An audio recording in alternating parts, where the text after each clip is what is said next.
Bonjour Jacques, Bonjour Sophie. nous sommes coprésidents de l'APES, l'association des praticiens en santé émotionnelle. Donc aujourd'hui, l'APES, c'est une précieuse équipe de bénévoles investis et 115 adhérents, spécialistes certifiés en RE, qui sont thérapeutes, médecins, psychologues, chercheurs, coachs, toutes les professions concernées par l'aide et l'accompagnement d'autres personnes. Alors Jacques, tu es médecin. Merci de venir lancer ces podcasts en expliquant aux auditeurs ce qu'est le processus utilisé pour l'ARE. Mais au préalable, j'aimerais que tu te présentes, s'il te plaît, car quand tu parles de l'ARE, tu dis souvent que tu as trouvé ce que tu cherchais depuis le début de tes études. Alors je te laisse la parole. Merci Sophie. Oui, mes études, c'est des études de médecine traditionnelle, des stages dans les hôpitaux, une pratique ultérieurement à la fois hospitalière libérale, hyper technique en gastro-entérologie, et puis cette partie clinique, comme on dit, où j'étais confronté et où les médecins sont habituellement confrontés à des personnes qui ont des souffrances, des maux, des symptômes, comme on dit, dont on ne connaît pas forcément la cause et pour lesquels il n'y a pas de causes médicales ou anatomiques trouvées. On parle de symptômes médicalement inexpliqués. Et ça m'a toujours intrigué, j'ai toujours été un peu peiné de voir que ces personnes-là, on les prenait un petit peu de haut, on disait aux gens, vous avez mal au ventre, c'est dans la tête. Ça ne correspondait pas à ce que je sentais, donc j'ai effectivement fait un long chemin de recherche, à commencer par des stages de sophrologie, puis l'apprentissage de l'hypnose il y a déjà 25 ans. Puis j'ai été praticien EMDR, cette méthode d'évacuation des traumatismes avec les mouvements oculaires. Et puis j'ai découvert la résolution, régulation émotionnelle il y a une quinzaine d'années. Et c'est vrai que j'ai eu l'impression que ça me rendait ambitieux, c'est-à-dire que ça me permettait d'aller encore plus loin dans la prise en charge de ces personnes dont les souffrances sont essentiellement d'origine émotionnelle. On parle de troubles psychosomatiques, il y a plusieurs appellations.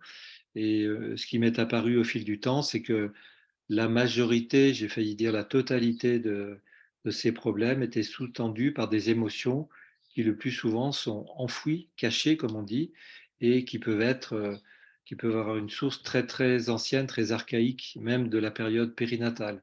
C'est pour ça que les méthodes intellectuelles ou d'analyse, la psychanalyse, arrivent à approcher et parfois à résoudre ces problèmes, mais l'essentiel est dans le corps et dans la mémoire physique. Donc, cette façon de faire, c'est quelque chose que certaines personnes font d'elles-mêmes, qui utilisent une ressource du cerveau, un mode de fonctionnement, on peut dire. Le cerveau, la conscience n'est pas capable de se porter en même temps sur les pensées et sur les sensations physiques. Et souvent, les pensées qui peuvent être utiles, on rationalise, on explique, c'est rassurant, mais ne vont pas toujours au cœur de la tension émotionnelle et physique qui génère des pensées. Donc ces méthodes d'analyse ne vont pas forcément au cœur de cette tension qui est enquistée. On parle de stress post-traumatique. C'est comme si on subissait des micro-traumatismes, voire des très gros traumatismes dans son enfance, mais même plus tard, à tous les âges de la vie, et que ce stress ne pouvant pas être assimilé, intégré, restait caché, restait dans ce qu'on appelle une mémoire tampon, et cherchait tous les moyens à sortir, les moyens habituels étant des symptômes qui peuvent être physiques, qui peuvent être psychiques comme les angoisses, le stress, mais les deux étant bien sûr souvent associés. Donc la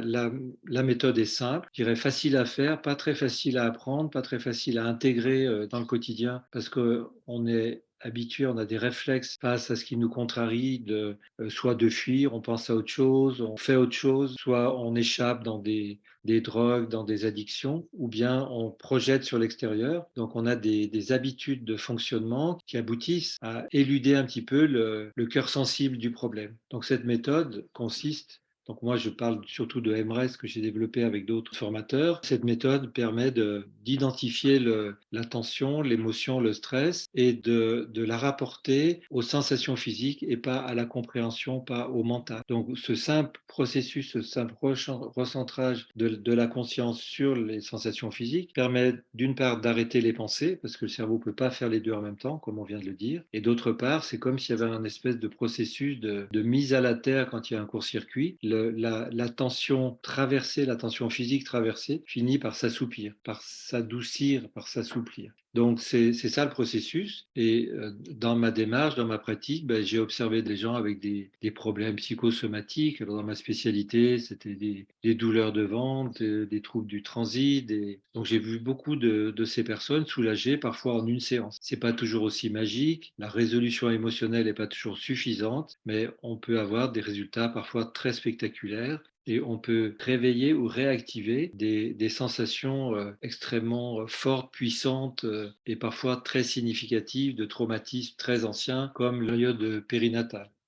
Moi, j'ai assisté à des descriptions par la personne de sensations évoquant par exemple une inhalation amniotique qui se produit au moment de la naissance ou des compressions du corps, comme je l'ai vu il n'y a pas longtemps, très extrêmes, pouvant évoquer une naissance. Et puis, ce processus est intéressant parce que en retraversant, à reculons, si je peux dire, en retraversant le traumatisme, mais de façon perceptible et sensible dans le corps, on se libère de tout ce qui est greffé sur cette énergie bloquée, et notamment bien sûr les symptômes dont on a parlé, mais les émotions qui peuvent être réactivées par des événements banaux de la vie, et puis même des pensées, des croyances. Comme si le corps et les perturbations qu'il a subies induit une modification du fonctionnement émotionnel et aussi du fonctionnement psychique. Voilà, en gros. Merci beaucoup. Et effectivement, on peut même, moi je parle de retrouver la meilleure version de nous-mêmes parce qu'on Oui. lève des voiles émotionnels qui nous permettent de retrouver qui l'on est et d'oser être qui l'on est. Donc, toi aussi, tu parles d'un bénéfice bien sûr pour soi, mais pour l'entourage. Oui, c'est un élément important, tu fais bien de le souligner. Donc, Mmh. premièrement, quand on libère une émotion qui était là, qui était latente, qui se manifestait dans le quotidien, à laquelle on est tellement habitué qu'on n'y fait même plus attention, on a l'impression que c'est comme ça, c'est la vie. En plus, nos parents étaient comme ça, donc on se résigne. C'est pour ça que je disais, quand j'ai découvert ça, ça m'a rendu ambitieux, parce que ça m'a permis de découvrir une façon d'évacuer des stress auxquels je m'étais habitué ou résigné. Et puis, deuxièmement, forcément, quand on est plus détendu, quand on est plus joyeux, quand on s'agace moins pour un rien, ben dans nos relations quotidiennes, familiales, avec bien sûr les conjoints, avec les enfants, avec les partenaires professionnels, ben les choses s'améliorent. Donc c'est évident que cette façon de procéder, de gérer les émotions, a un impact sur les relations et les conseillers familiaux l'utilisent beaucoup, enfin certains en tout cas. Donc il y a ce bénéfice secondaire, je dirais, et c'est ce domaine d'application. Ouais, ouais, tout à fait. Et puis donc, bah, comme nous tous, je présume que tu l'utilises aussi pour toi. Ah ben oui, quotidiennement. Alors au début, ça demandait un effort, ça demandait, en plus comme je l'apprenais, je le faisais feu de tout bois, je l'utilisais dans la moindre circonstance, en sachant qu'il fallait y penser, que j'ai appris à l'identifier, à trouver le moins de prétextes pour le faire. Puis petit à petit, les choses s'installent. Et même maintenant, au quotidien, c'est comme si mon corps le demandait, le faisait instantanément. Et j'ai été surpris de voir que après presque 40 années de travail personnel, il y avait encore des choses qui ressortaient, il y avait encore des choses qui traversaient, pas forcément banales et anodines, parce que plus les choses sont enfouies, plus elles sont intenses dans leur expression. Donc bien sûr, c'est comme on parle entre nous, on dit c'est comme une sorte d'hygiène émotionnelle. C'est-à-dire qu'on ne s'embête plus à tourner en rond pendant des heures, voire des jours, voire des semaines sur un problème qui peut se résoudre en quelques minutes. C'est aussi une des particularités de cette façon de procéder, c'est que quand on a une émotion, entre le moment où on la ressent, on la rapporte aux sensations physiques, l'évacuation prend quelques minutes. C'est vraiment, voire moins d'une minute. C'est parfois très très rapide. Et ça évite, enfin, moi je l'exprime au quotidien, enfin pour moi et avec mes patients, ça se fait très rapidement, ça s'intègre très rapidement. Donc c'est une sorte d'hygiène et d'équilibre qu'on arrive à trouver grâce à cette façon de faire. Donc merci Jacques, c'est vraiment important et précieux là, ton implication dans le développement de l'ARE. Et grâce à toi et à la sensibilisation de nombreux médecins, il y a des études scientifiques en cours dont les résultats sont déjà probants. Est-ce que tu veux rajouter quelque chose par rapport à ça? Cette méthode est tellement efficace, simple, utile dans les relations patient-médecin que bien sûr mon ambition c'était toujours de la transmettre à mes confrères. Nous avons d'ailleurs déjà fait une formation réservée à des médecins qui ont été quand même plutôt emballés et les premiers retours sont très encourageants. Nous avons effectivement, à la suite de cette formation, initié une thèse de médecine qui va se faire sur la méthode MRES, donc.